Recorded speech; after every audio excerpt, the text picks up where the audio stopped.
Hola, buenas. Mi nombre es Jorge de Juan Fernández.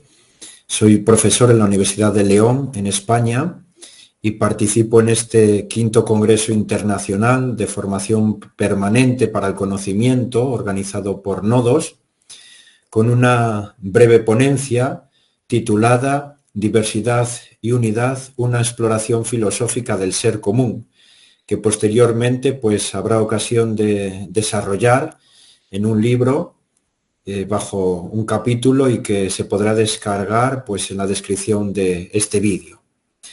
Comenzaremos señalando que la filosofía explora la relación esencial entre el ser humano y la realidad, abordando el vínculo entre el individuo, la colectividad y el mundo. Hombre, realidad, yo, nosotros y mundo.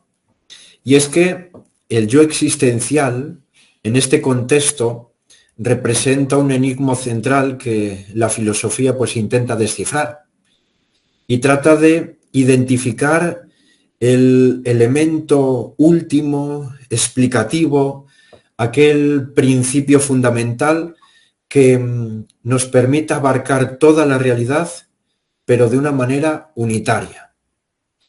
Y es que este esfuerzo se basa en la necesidad de descubrir si existe un elemento único y totalizador que explica esta relación. Y si es así, determinar cuál es su naturaleza, si es material, si es espiritual o si es una combinación de ambas. Todos estos esfuerzos para determinarlo, que se han hecho a lo largo de la historia de la filosofía, podríamos abarcarlos en 4 puntos. Por una parte, encontraríamos el monismo materialista, que intenta postular que la realidad, en última instancia, es material.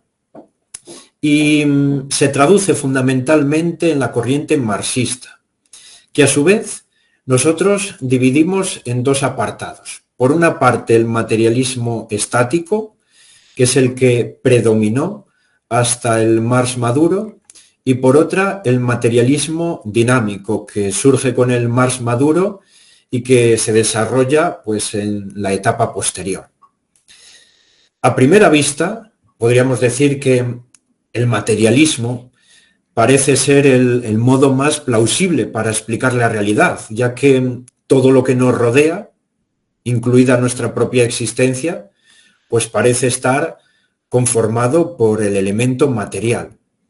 Sin embargo, el materialismo incurre en una contradicción fundamental, porque cuando se afirma que toda la realidad es materia, lo hace mediante el juicio, es decir, utilizando una herramienta que no es material. De esta manera, reducir la realidad exclusivamente a lo material implica ignorar el mundo del pensamiento, de la libertad, de la intención. Otra de las corrientes que nosotros encontramos es el monismo espiritual o idealista, que propone que toda la realidad es de naturaleza espiritual. El idealismo idealiza, valga la redundancia, una visión panteísta del ser y formula una concepción inmanentista de la conciencia. Es decir, todo está contenido en la conciencia, todo se representa en la conciencia. La conciencia se piensa a sí misma y abarca todo lo que contiene. En consecuencia, los principios fundamentales del idealismo resultan claros. La realidad de las cosas radica en ser percibidos. El idealismo simplifica, fragmenta la riqueza de la experiencia humana, obviando pues, aspectos esenciales como el hecho de que yo existo junto a otros en el mundo. Por otra parte, encontramos el dualismo ontológico, que tiene un enfoque, una visión fragmentada de la realidad y distorsiona el contenido de los supuestos de los que parte. Sostiene que la realidad es una conjunción inseparable de materia y de espíritu. Pero resulta que al establecer una separación absoluta entre el mundo objetivo y la conciencia, deforma la experiencia humana, que implica pues una continua interacción entre ambos.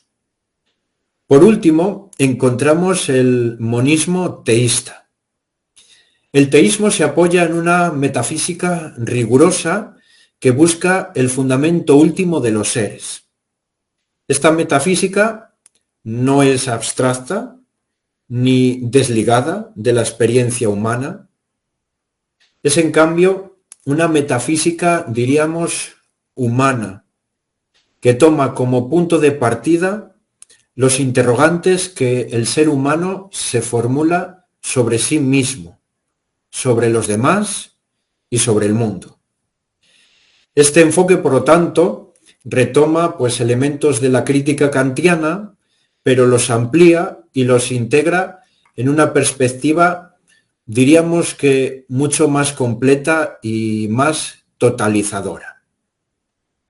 Habiendo visto estas cuatro corrientes o estas cuatro categorías dentro de las cuales se pueden establecer, se pueden insertar todas las corrientes filosóficas que han surgido a lo largo de la historia, tenemos que dar un paso más.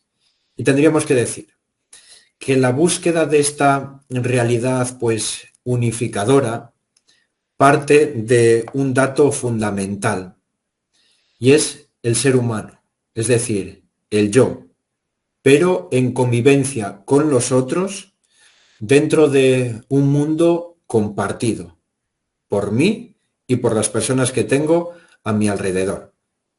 Sin embargo, esta no es una realidad fragmentada en entidades aisladas, sino que más bien constituye pues un orden interconectado de relaciones ontológicas. Y este vínculo implica que no nos enfrentamos a un conjunto de existencias independientes y autosuficientes, sino a una red de realidades en interacción y en una mutua influencia. Por tanto, el concepto que señalábamos en la primera diapositiva de yo, nosotros, mundo, implica una conexión intrínseca, implica, en definitiva, un parentesco ontológico. Y es que la cuestión central, entonces, se formula en el siguiente término. ¿Qué es lo que fundamenta la unidad inherente, esta vinculación ontológica que se manifiesta en la diversidad de los seres? Para que un principio explicativo a esta pregunta, a esta cuestión, sea válido, debe de cumplir con ciertos criterios.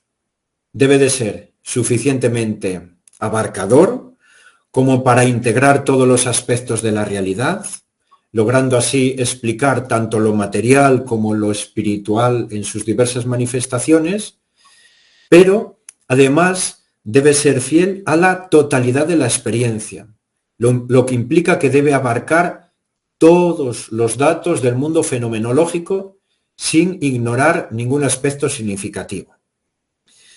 Finalmente, tendríamos que señalar que los sistemas filosóficos que buscan responder a estas preguntas deben ser evaluados en función de su capacidad para englobar y para explicar todos estos datos existenciales.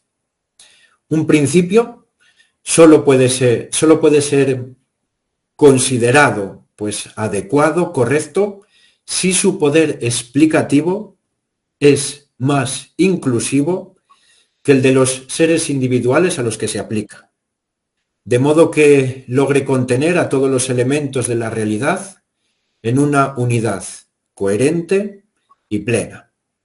Hasta aquí mi aportación. Espero que les haya servido a modo de introducción. Se mueve en el campo de la metafísica y para profundizar en un desarrollo mayor, más profundo sobre estas cuestiones, sobre estos 4 criterios que hemos establecido, pues les invito a que consulten el capítulo del libro. Muchas gracias.